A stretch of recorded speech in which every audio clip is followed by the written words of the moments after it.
ప్రపంచ పటంలో ఒక దేశం ఉంది.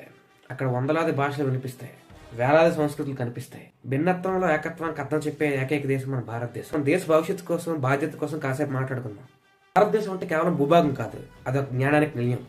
ప్రపంచానికి సున్నాను పరిచయం చేసిన మనం, యోగాన్ని అందించిన మనం, ఆయుర్వేదాన్ని పరిచయం చేసిన మనం, ఎన్నో దేశాలు అభివృద్ధి కోసం తపన పడుతున్న కాలంలో ప్రపంచానికి విజ్ఞానాన్ని పంచి విశ్వగురువులా నిలబడిన మనం, గజనీలు, మొఘళ్ళు, బ్రిటిషర్లు దోచుకున్నారు మన దేశాన్ని వందలాది సంవత్సరాలు. కానీ మన ఆత్మవిశ్వాసాన్ని మాత్రం తాకలేకపోయారు.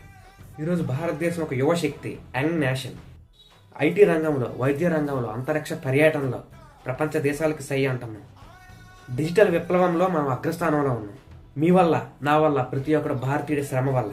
భారతీయుడికి కష్టం వస్తే అండగా నిలబడడం ఒక దేశభక్తి. మనం చేసే పనిలో నిజాయితీ చూపించడం, నిజాయితీగా చేయడం ఒక దేశభక్తి.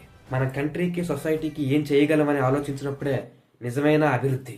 మన జాతి ఏదైనా, మతం ఏదైనా, కులం ఏదైనా, మనందరినీ కలిపేది భారతీయత. రేపటి భారతదేశం ప్రపంచాన్ని శాసించాలంటే ఆ ఉప్పెన మళ్ళీ మనతోనే మొదలవ్వాలి. రండి మన భారతదేశాన్ని స్వర్ణ దేశంగా మారుద్దాం. జై హింద్, జై భారత్.